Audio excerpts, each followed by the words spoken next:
Hi, welcome to Will Henry's workshop, where it's mostly gunsmithing, and I, of course, am Will Henry. So I went to the silhouette match this past Saturday, and actually didn't shoot all that bad. Didn't win anything, but my scores were solidly where I usually expect them to be. So around 22 to 24 out of 40, which doesn't sound great, but for me it's just fine, trust me. Anyway, as I say, this is mostly gunsmithing, but today I'm going to kind of veer off that for just a little bit. When I'm not gunsmithing, I own a campground, and so that means I have to do a lot of maintenance work, and that means that I have to have machinery, and that means that I often ask for work on the darn stuff. So anyway, today, rather than taking apart a rifle or anything, I'm taking apart a hydraulic cylinder that then I'm going to see if I can get away with resealing it, or whether I'm going to have to make some parts or what. But anyway, so for those that are interested, you'll get to see how a hydraulic cylinder is put together and what it's made up of. I'm just going to shift the camera around a little bit, and you'll see in the vise there where usually I have a rifle sitting. Still have some barrels laying around. Anyway, today I've got this the hydraulic cylinder off the little Yanmar mini excavator, and I think this is about a 1971 model, if I remember right. And this cylinder's probably been on there since 1971. So anyway, so first we'll just it started coming apart.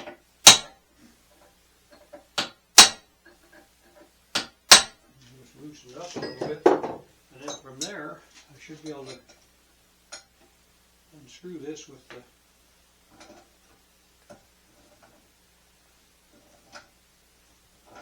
oil filter wrench that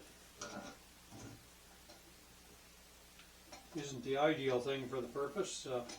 Ideally a person would make or have a hook wrench to fit this,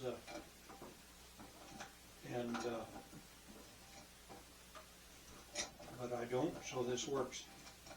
Anyway, what I'm removing here in hydraulic cylinder parlance is known as the gland, and the gland supports the rod and seals the oil inside. Normally this one isn't sealing the oil inside all that well anymore, so we're taking it out. And on the gland you'll see there's it's got two O-rings to seal it, and as I said, neither one of them are working too great. And then pull this one out. There's the piston on the other end of the rod,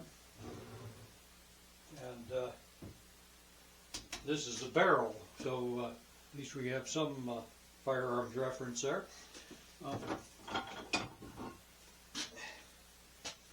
And just looking down in there quickly, the barrel's in good shape, so that's nice. And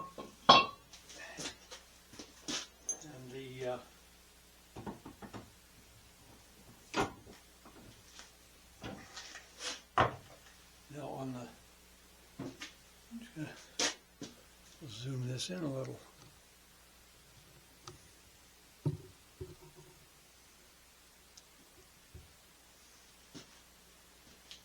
Maybe give us a little more light here.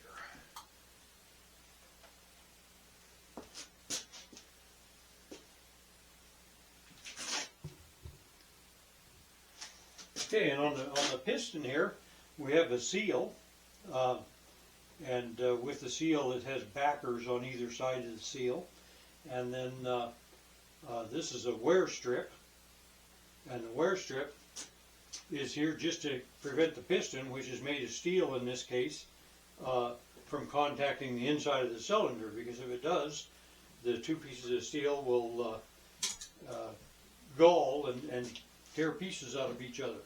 And so then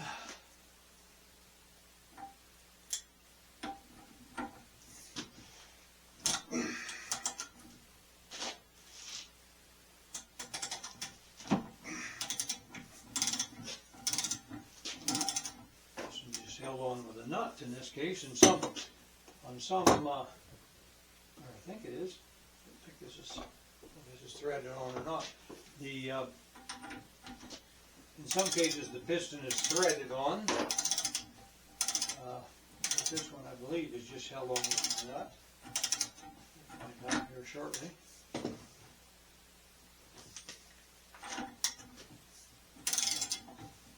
Nylock nuts got just enough drag that I can't quite turn it by hand. There we go.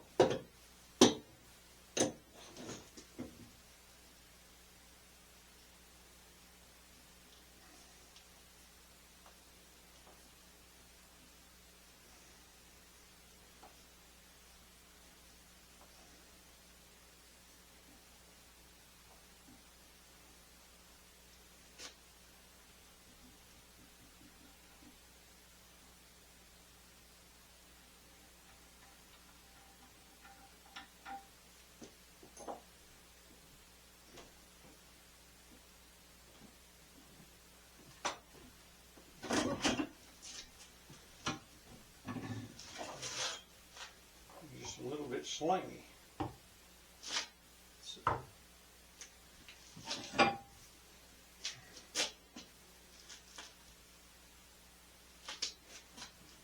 tap that loose.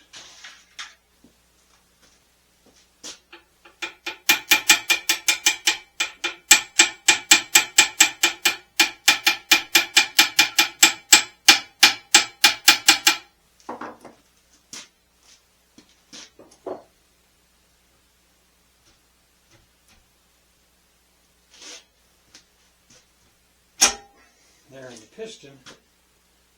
Well, usually on the piston, there's a seal on the inside to usually an O-ring to seal that off, and in this one, it's, as you can see, the piston is a very close fit on the tenon there, so maybe it doesn't need a seal, but when I put it back together, I may put one in there. So anyway, that's the piston,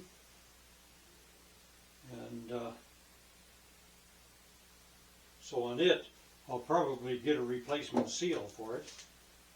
And then the main thing is inside the gland.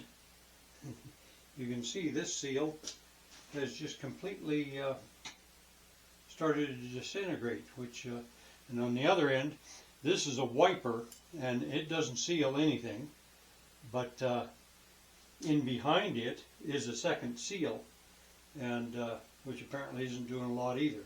So anyway, so I'll take these out, and then I'll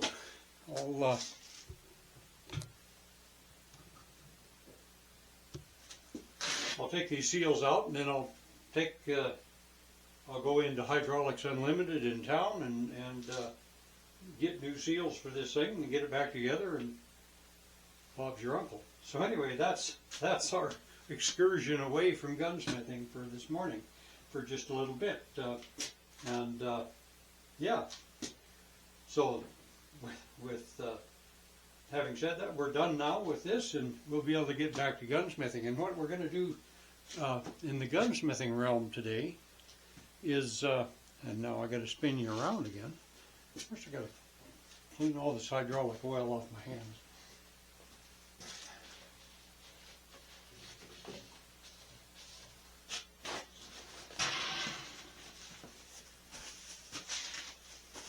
Kind of slimy, like I said, but at least my hands should be really soft. Okay, I'm going to spin this around.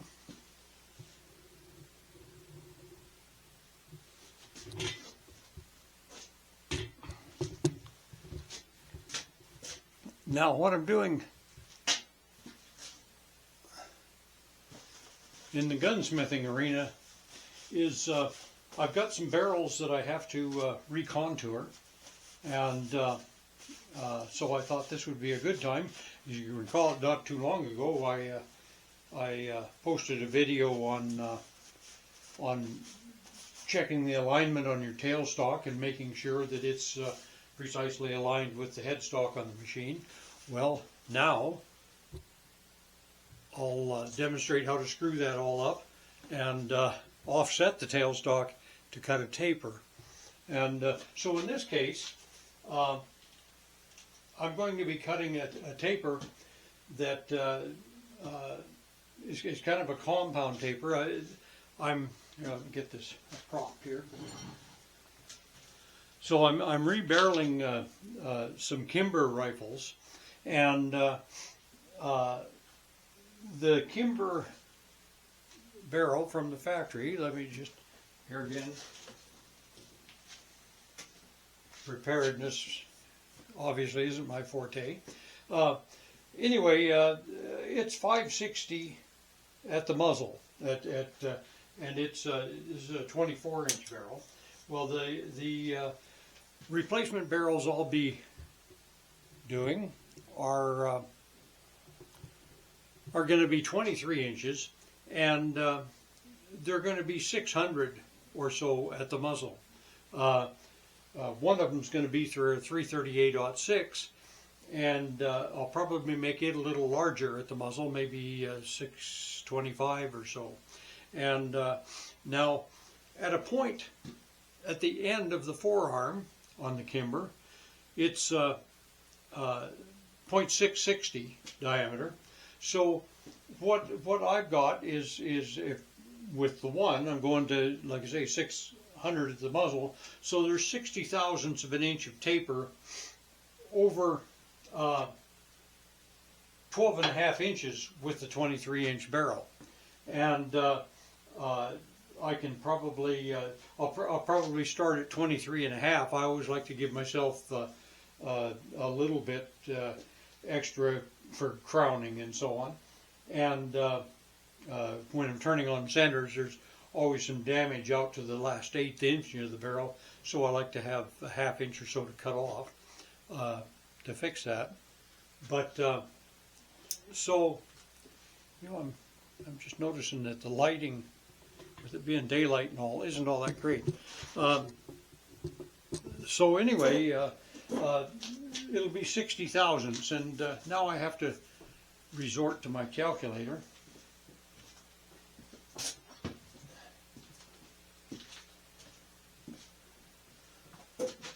So if I have 60 thousandths over 13 inches,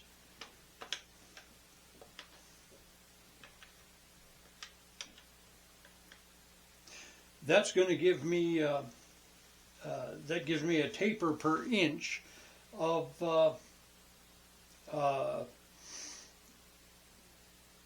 0.0046. So 4.6 thousandths of an inch.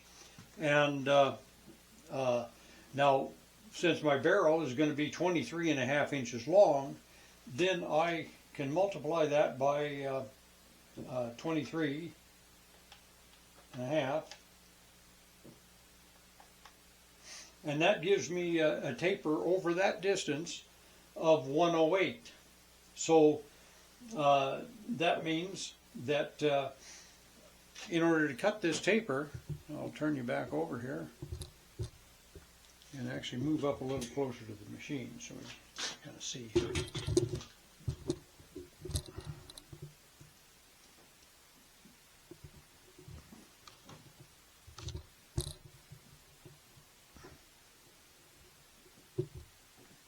Okay, so that means that in order to cut that taper, I'll have to offset the tailstock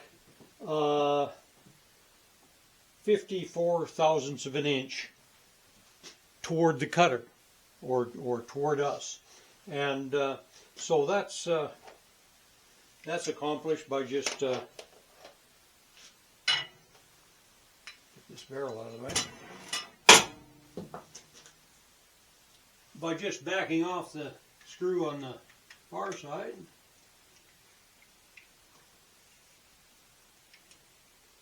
And then turning this one up. Before I do that, I better just give myself a little bit of, there we go. That's the lock screw in the back. And so now I can turn this in. If you can see that dial, we go to 54 thousandths of an inch. And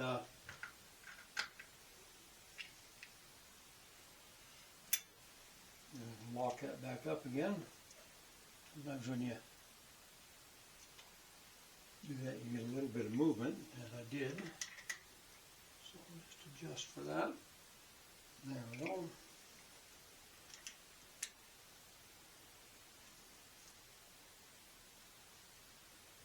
There we are.